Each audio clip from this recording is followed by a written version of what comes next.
Hey, what's happening, friends? It's Dean from Electronisounds.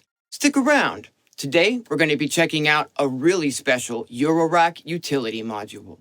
This is Modulation Tools from AS Synths. Come on, let's have some fun.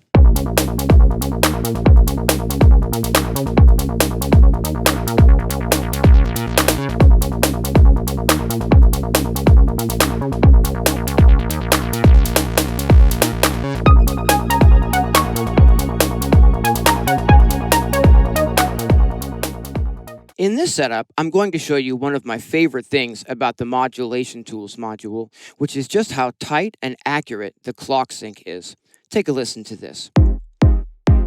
This is a really simple example where I'm just sending trigger signals into the Squarp Rample sample player to trigger two different samples. We're getting the trigger signals from the Pamela's new workout module, and I'm just triggering a kick drum and a chord sample. The kick drum is being routed directly to the output, so we're just getting a clean signal of that. I'm also duplicating that trigger signal over here to the Mordax data, so we can get a little bit of a visualizer on what we're actually hearing.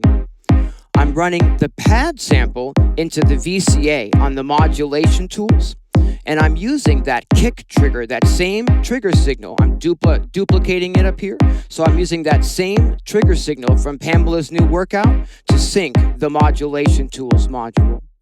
So right now, the LFO is just set to 1, and we're just getting quarter notes. If I set it to 1.5, we start getting kind of a triplet feel. I'm just using the sort of sawtooth wave form on the Modulation Tools, and I'm sending that to the CV input of the VCA to open the VCA in time with our LFO here. Let's move this rate up to 2. Now we're getting eighth notes in perfect synchronization with the clock signal. If I move the rate to ×3, now we're getting more triplets again. 1, 2, 3, 1, 2, 3, 1, 2, 3, 1, 2, 3, right? And I can get 16th notes if I put the clock rate all the way up to a ×4. Let's go back to just the 1-to-1 clock ratio. We can divide that now. Get a little bit of an interesting sound there. We can divide it by 2. Now we're sort of getting half notes coming out on our pad versus the quarter notes on our kick drum. We can divide that clock by 3.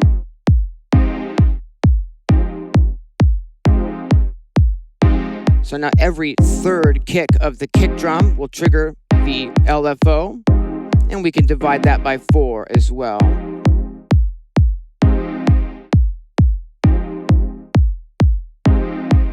Let's just go back to 1/1. All right. Now, what if we want the LFO rate to change automagically in perfect synchronized time with our patch? Big ups to Adam at AS Synths for making this so easy. All we need is 2 things to make this happen. First, we need to make sure that we're sending a reset trigger signal into the reset input. This makes sure that the LFO is going to start on the exact same downbeat as your patch. Second, we need to send specific pitch information to the CV input of the LFO. The AS Synths website has charts that show what notes correspond to what LFO rates, making it really easy to understand and get set up yourself. I just need to send pitch CV on the exact step that I want the LFO to change its rate on, and in this example, I'm using the Erica Synths Black Sequencer to send both the reset signal and the pitch change CV. I just used the pitch chart from the AS Synths website to find the right notes to send. I ended up needing to raise the notes by 1 octave to make it work as expected.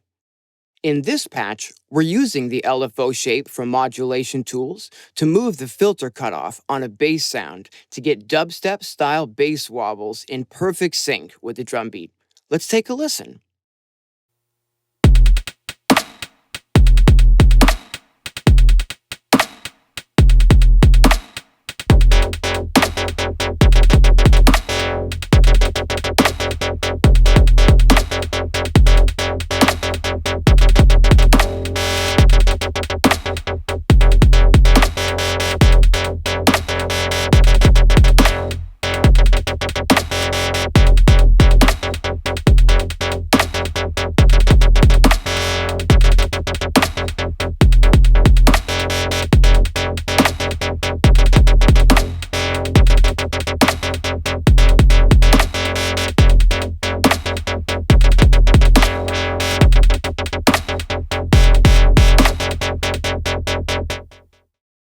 I'd like to tell you about my favorite feature of this module right at the beginning of the video. And hands down, that's got to be the build quality. Take a look at the build quality on this module. There's even a USB port on the back for future firmware upgrades. It's absolutely built like a tank. There's no little weird trimmer pots. All of these are like, legit fat knobs that feel really good and really smooth. The build quality on this is just next level. In this setup, I want to show you just how powerful and creative the glide feature of the Modulation Tools module is. I've got a really simple sequence being sequenced from the Synths Black sequencer. I'm sequencing a Blue Lanterns module clone of the Mutable Instruments Braids module. And it's just a really simple sequence. Let's take a listen to what it sounds like.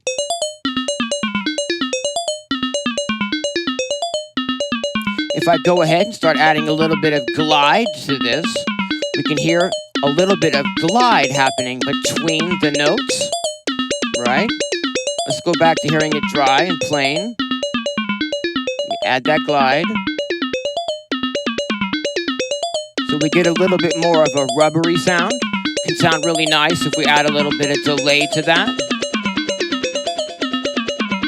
Maybe we could start hearing it in a musical context.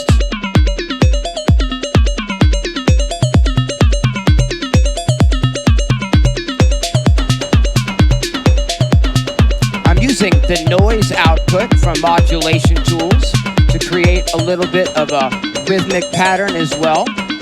I've got that routed into a low-pass gate, and I'm sending an envelope to that gate to trigger that noise and create a little bit of a percussion sound.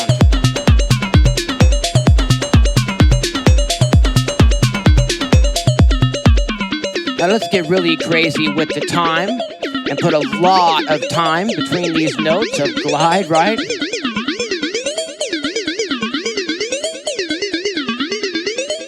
You can kind of find a sweet spot there. Get a completely different vibe now, right? Really a lot of glide. Let's go really crazy with the glide. You kind of hear the pitch spinning up and down really slowly now because there's so much time. It's trying to put more time than it's actually between the notes.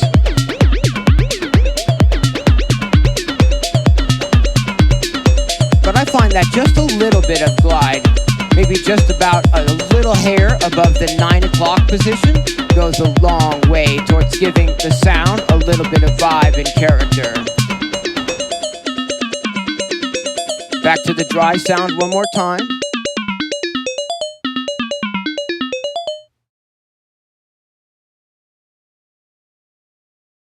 In this setup, we're using the Modulation Tools module to help create some really nice rhythmic modulation in this patch.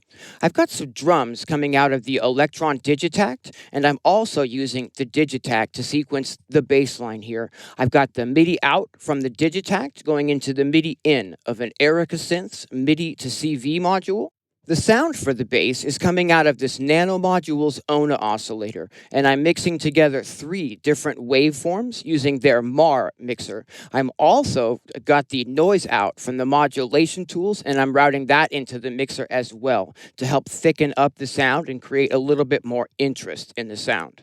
What makes the modulation unique this time is that I'm not syncing the Modulation Tools module with a clock, but rather I've duplicated the trigger signal that is triggering the bass line, and I'm sending that to the sync input so that every time we trigger a bass note from the Electron Digitact, we're also triggering the Modulation Tools module.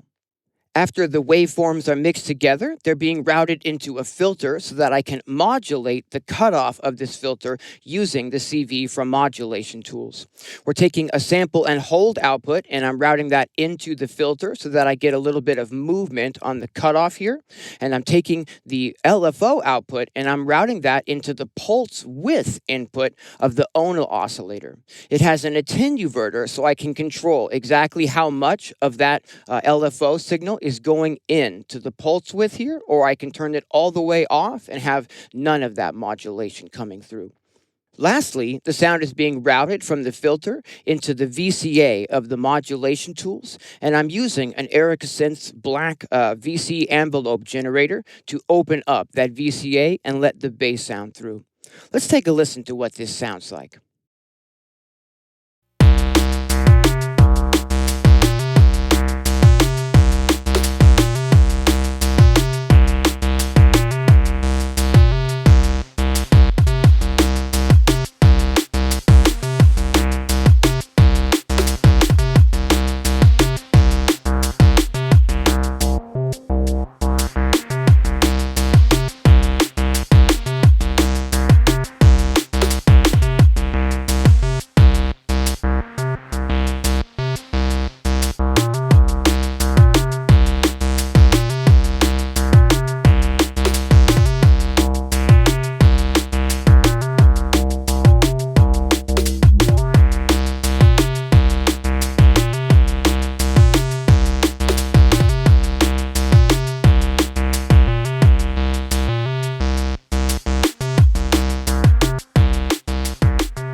In this setup, we're going to be patching up a kick drum, and I'm going to be using a lot of the tools inside of the modulation tools module to make this happen. Now, the very first thing we need is we'll need to decide what wave forms we're going to use for the kick drum, because that's going to have a really big impact on the sound of the finished kick drum. It's really fun to experiment and try different waveforms, but for today, we're just going to keep it really simple, and I'm going to go ahead and patch a sine wave into a mixer, and I'm also going to patch a triangle wave into a mixer so that I can mix both the triangle wave and the sine wave together to get a little bit of different tonality on this kick drum.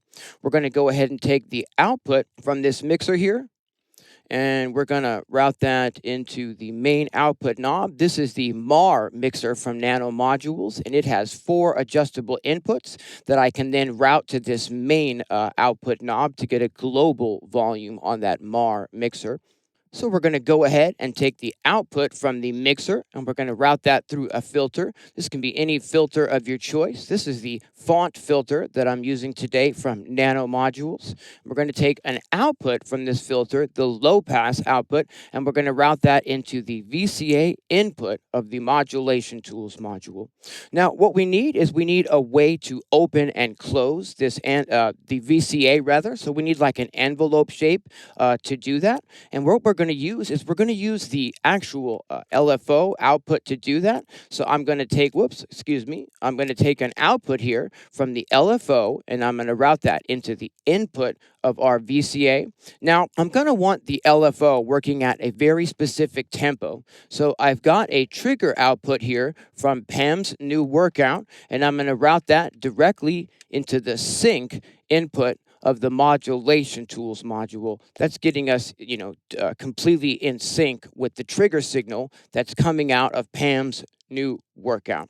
Okay, now all we need to do to hear this kick drum is we just need to route the output out. Whoops. I'm going to use this dupe cable here from Luigi's Modular, and I'm going to plug this probably in here, I think.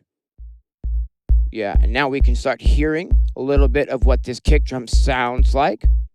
It's a really basic kick drum at this point, not very exciting. We can adjust the levels of sine wave and triangle wave a little bit.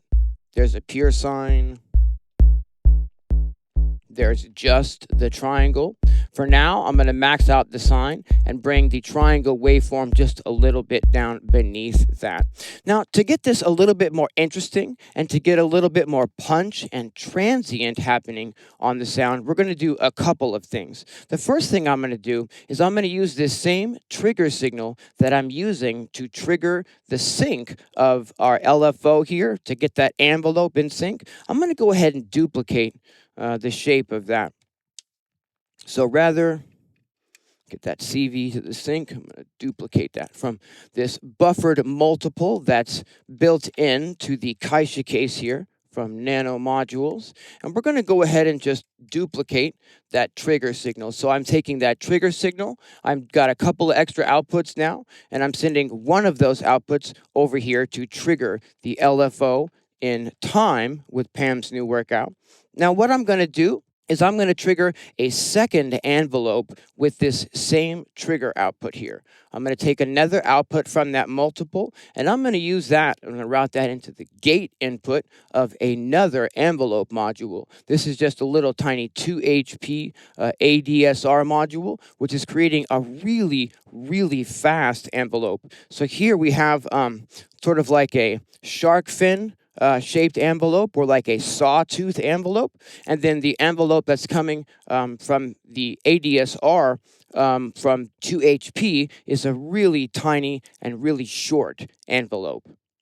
Now I'm going to take the signal that we're generating, the envelope signal that we're generating, and the short envelope signal that we're generating, and I'm going to duplicate that by running it into an attenuverter. This is the Sync Deferro from Noise Engineering, and you can probably see that when I just plug in this envelope here shape, it's triggering all 4 outputs. So what this is it's basically normaled to duplicate the input to all 4 outputs, as long as it doesn't have something else patched into the other inputs. So by doing it that way, I now have 4 different attenuatable versions of that tiny little envelope signal, and we can route those all over the case. I'm going to bring the volume up a little bit so I can show you what it sounds like when we do that. I'm going to take the first output here, and I'm going to route that into the pitch of our oscillator. And what that's doing is getting that tiny little envelope shape, and it's boosting up the pitch on our waveforms here, but just at the very, very beginning of the sound. Therefore, it helps to really emphasize the transient, the very beginning of that sound. I'm going to take another duplicate of that envelope shape, and I'm going to route that into the frequency modulation, or the FM input on our oscillator over here, to get a little bit more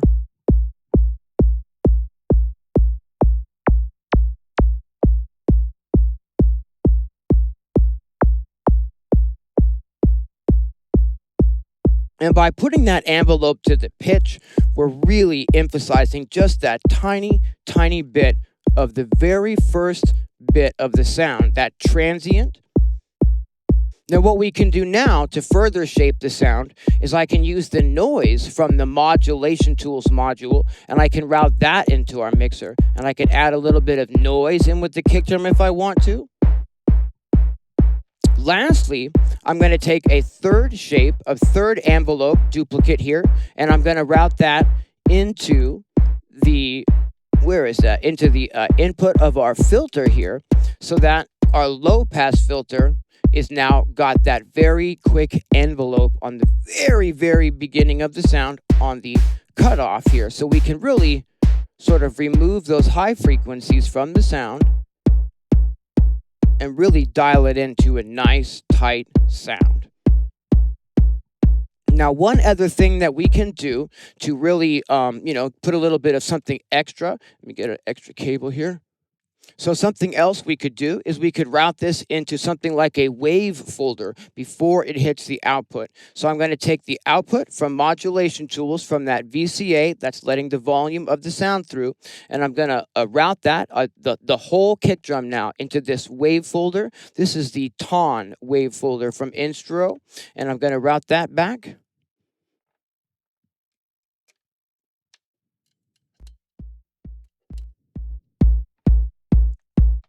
And that will allow us to really beef up that kick drum quite a bit if we want to. So we can leave it all the way off, no wave folder, really mellow. And listen to what happens when I start cranking this wave folder.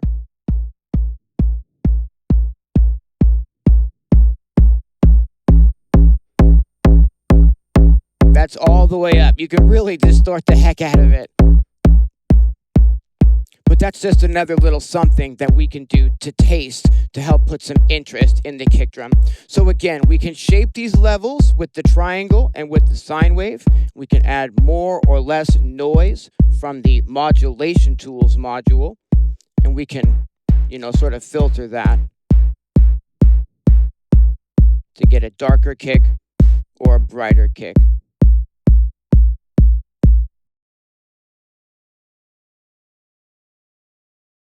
In this setup, I'd like to show you just how powerful the sample and hold unit is in the Modulation Tools module. Now, this isn't going to be a tutorial on sample and hold, but basically sample and hold works by taking a random noise source, in this case the noise source that's built into the Modulation Tools module, and we send it a trigger, and every time it receives that trigger via the sync input of the LFO, it's going to randomly sample a value from that random noise source, and it's going to output that as a modulation source. Now, I've got the output of the sample and hold routed into an attenuverter so that I can control the amount of sample and hold that we're sending out into the system.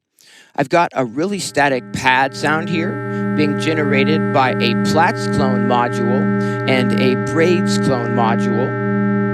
And on its own, it's just a really static sound. It's really boring. There's absolutely no movement or any sort of interest happening in the sound. But if we start adding some sample and hold to the sound, what we get is we get some rhythmic modulation that's happening in sync with that trigger signal that we're sending to the sync input of the LFO on the Modulation Tools module. Now, to hear this in a little bit more of a musical context, I can drop a drum beat.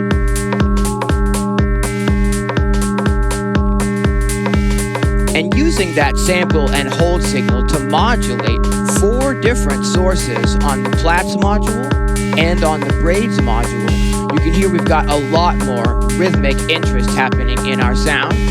Now, how do I get 4 different copies of the signal?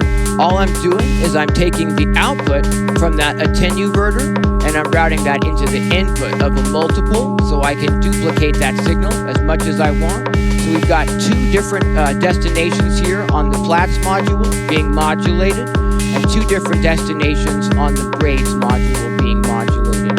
Again, without that sample and hold modulation, it's just a really boring and uninteresting sound, right? But we start dialing in that sample and hold to taste, and immediately we can get some really nice rhythmically modulated, modulation in our sound for a lot more interest in the actual result.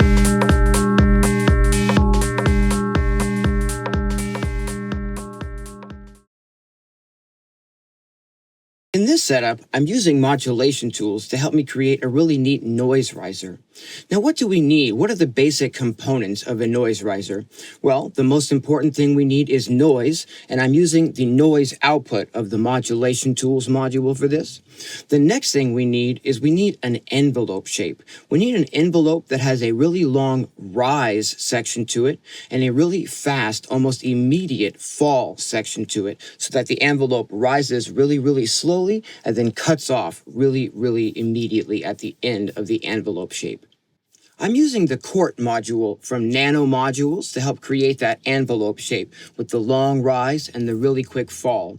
Now, we need some duplicates of that envelope, so I've got the envelope routed into a multiple, and I've got 3 different copies of that envelope signal running through the system to help create this patch.